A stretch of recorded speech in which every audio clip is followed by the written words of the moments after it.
Frères et sœurs, aujourd'hui vous allez entendre une histoire réelle, troublante, bouleversante.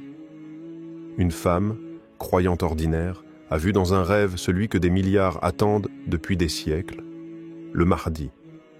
Ce rêve n'est pas un simple récit, c'est un choc spirituel, un avertissement, une lumière dans l'obscurité grandissante de notre époque. Avant de plonger dans cette histoire, abonnez-vous à la foi islamique et activez la cloche pour recevoir nos contenus puissants sur les signes de la fin des temps, les révélations spirituelles et les prophéties oubliées. Bismillah ar-Rahman ar-Rahim. Ya Allah, toi qui détiens les clés de l'invisible, éclaire nos cœurs, fortifie notre foi et fais de nous des témoins lucides des signes que tu envoies à travers tes serviteurs.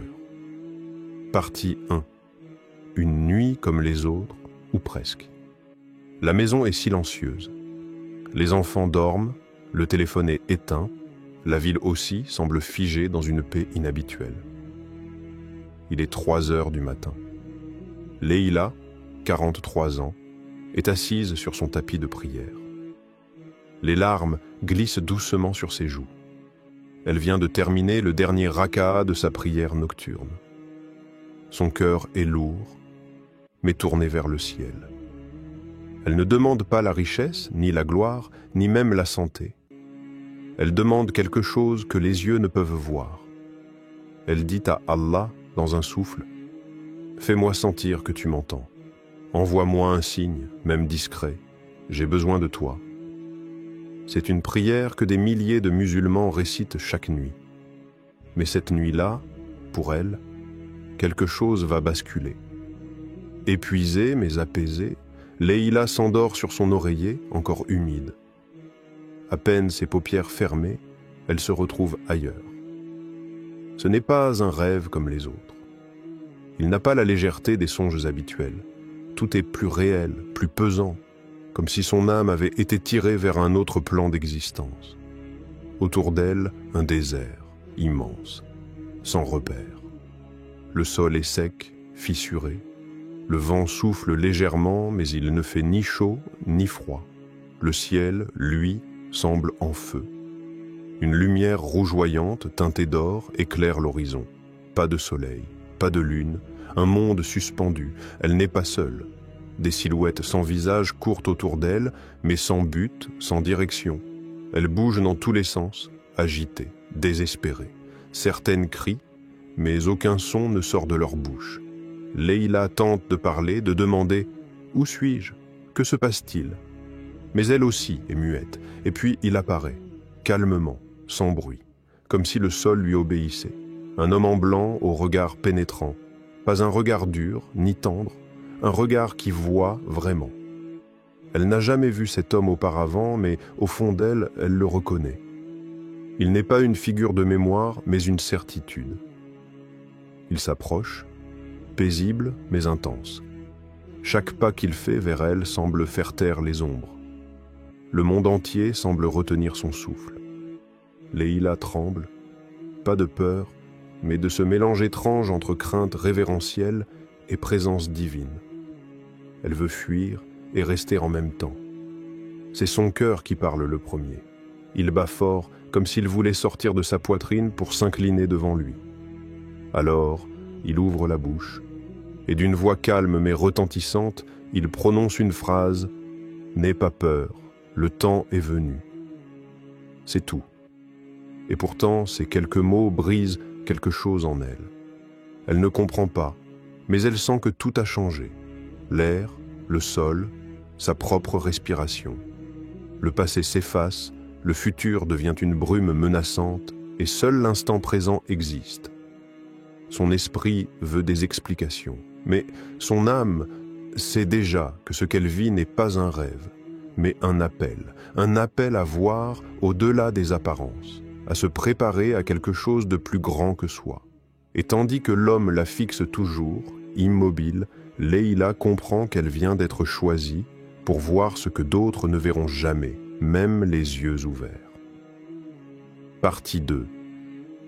Je suis celui qu'ils attendent. Le silence. Pas celui qu'on connaît dans notre monde, fait de calme relatif et de bruits étouffés. Non. Ce silence-là est absolu, comme si l'univers s'était arrêté pour ne pas déranger ce moment.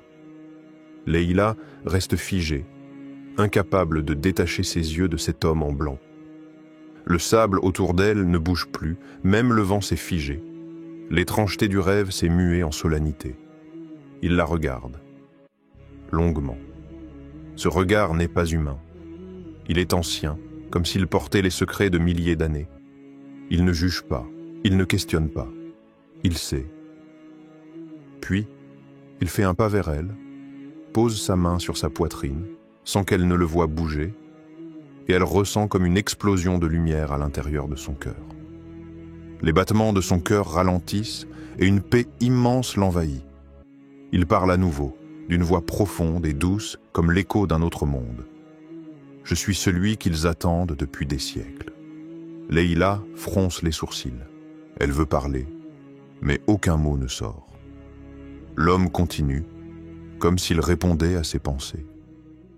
Je ne suis pas venu en rêve pour être reconnu par les yeux, mais par les cœurs.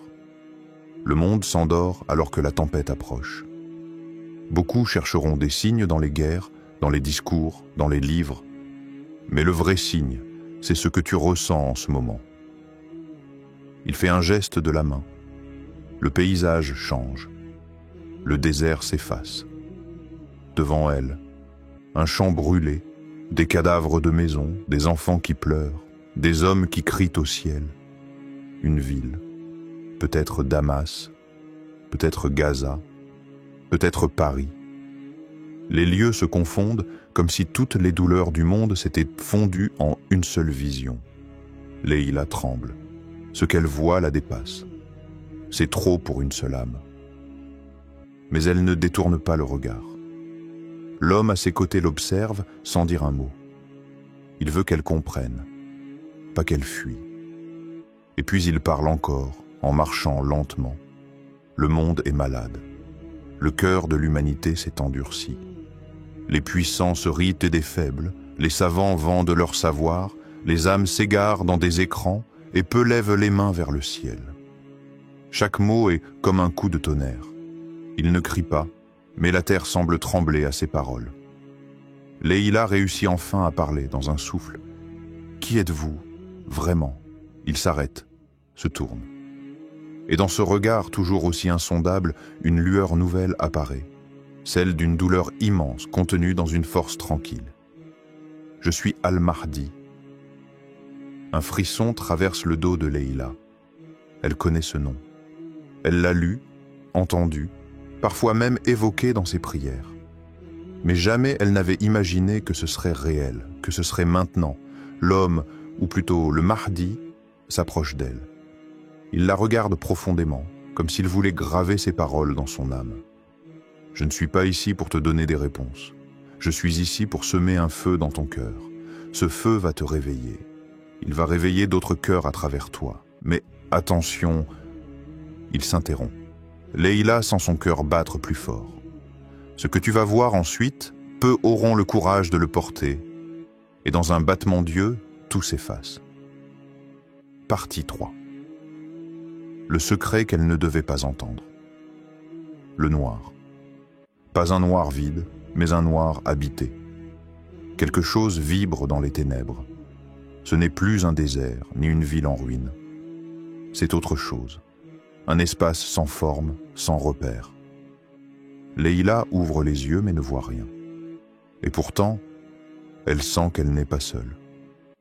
Elle entend un souffle, léger, régulier, presque comme une respiration. Elle avance, ou peut-être est-elle tirée vers l'avant.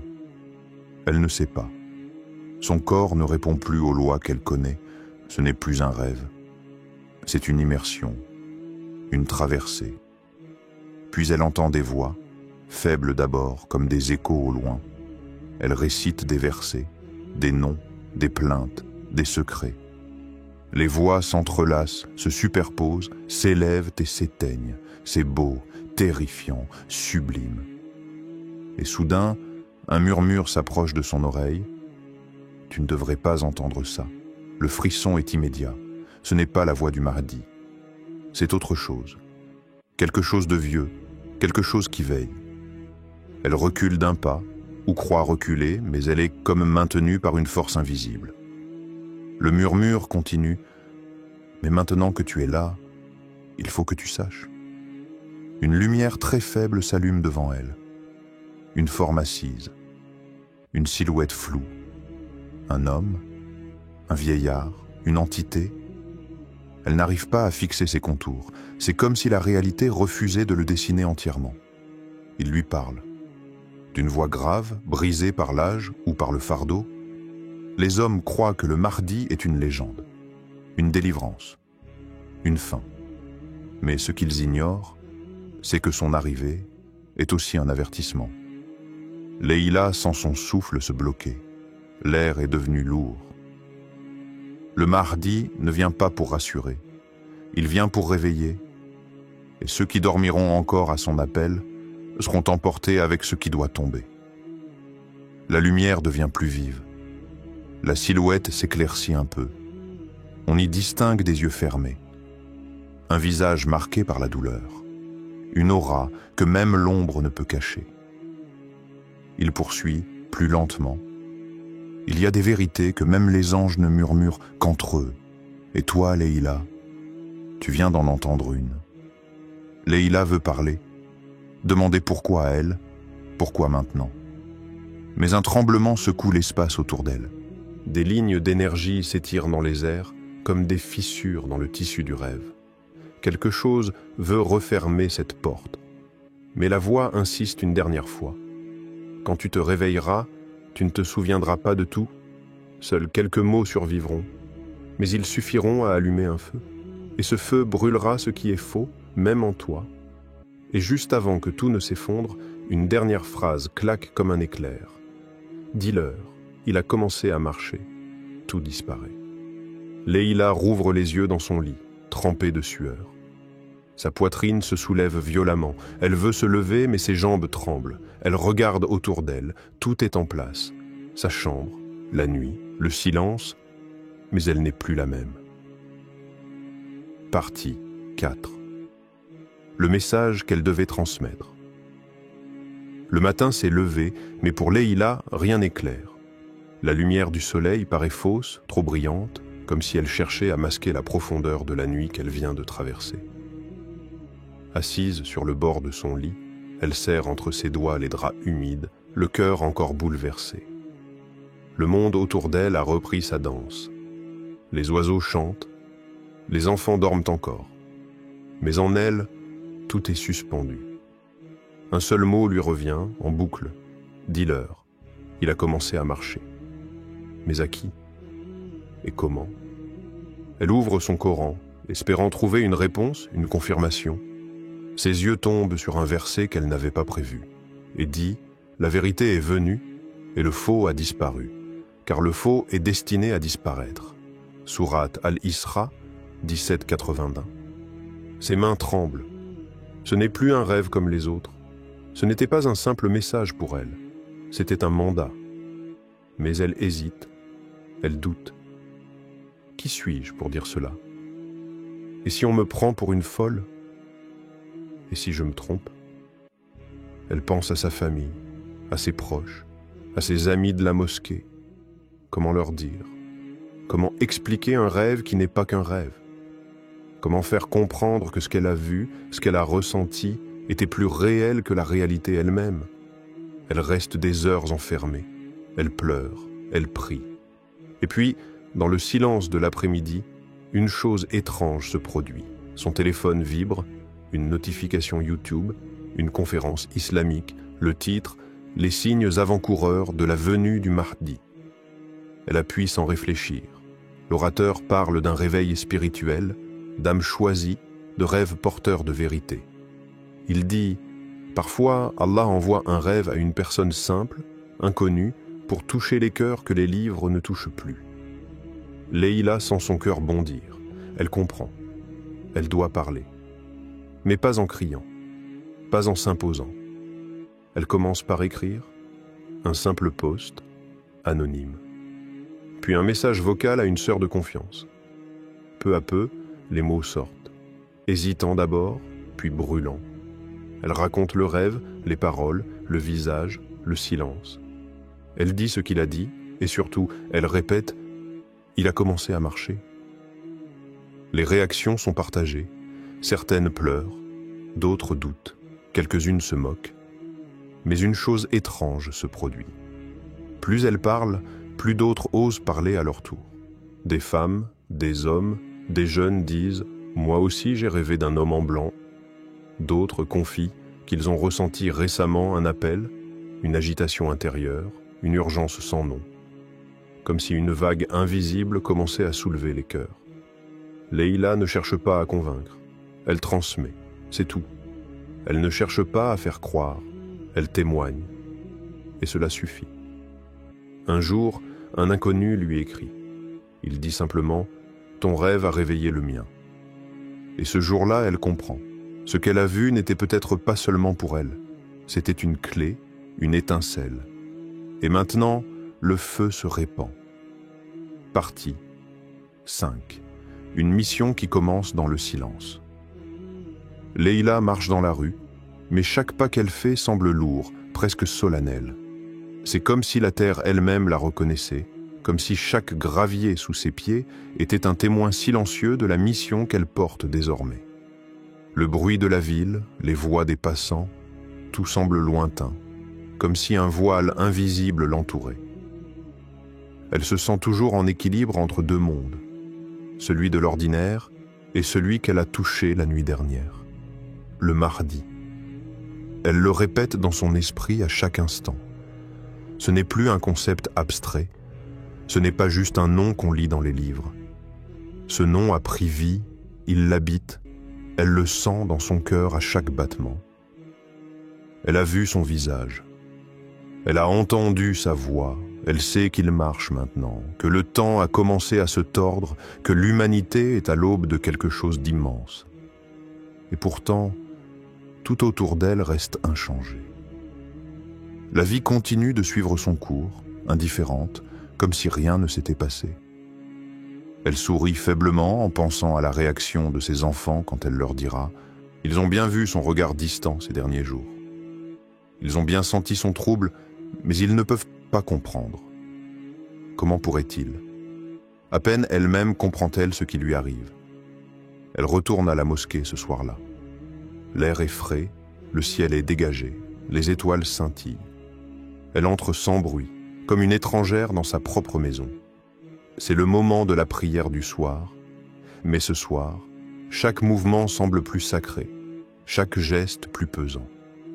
Elle s'assoit dans un coin, seule, loin des autres.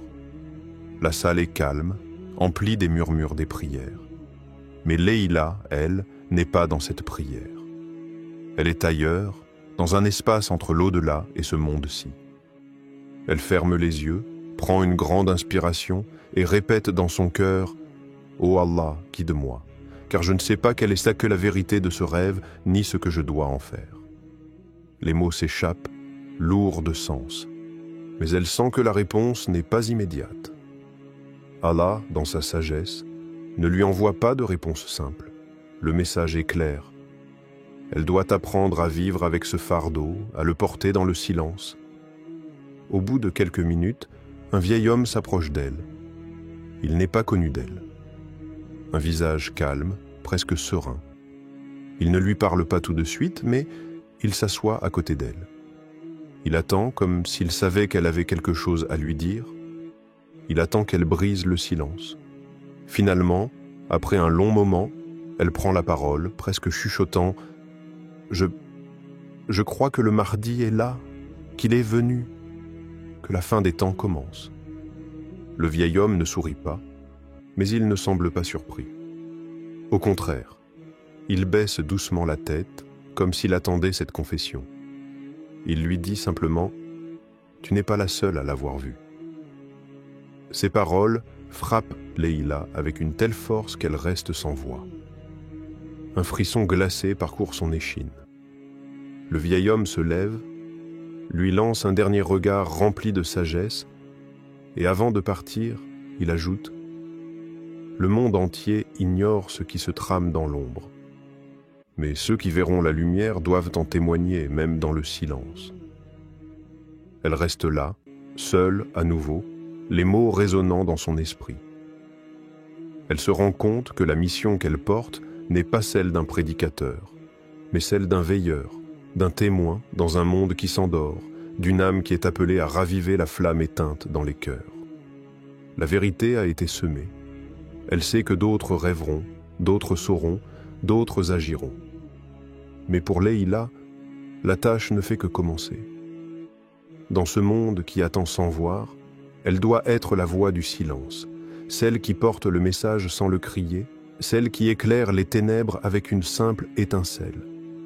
Et peut-être, tout comme elle l'a ressenti, d'autres sentiront ce feu naître en eux, et le chemin du Mahdi, à travers l'ombre et la lumière, sera tracé par ceux qui ont vu et compris, même dans les recoins les plus silencieux de l'âme. Frères et sœurs, ce rêve ne doit pas être pris à la légère. Ce n'est pas un conte pour faire frissonner, c'est peut-être un message, une miséricorde, un sursaut d'Allah dans une époque d'égarement. Et si Leïla a reçu ce rêve, peut-être est-ce parce qu'Allah veut réveiller les endormis à travers elle. Qu'Allah nous guide, nous purifie et nous place parmi ceux qui reconnaîtront la vérité, même quand elle dérange. Abonnez-vous à la foi islamique, partagez cette vidéo et surtout, veillez sur votre cœur. Car c'est là que commence la vraie préparation.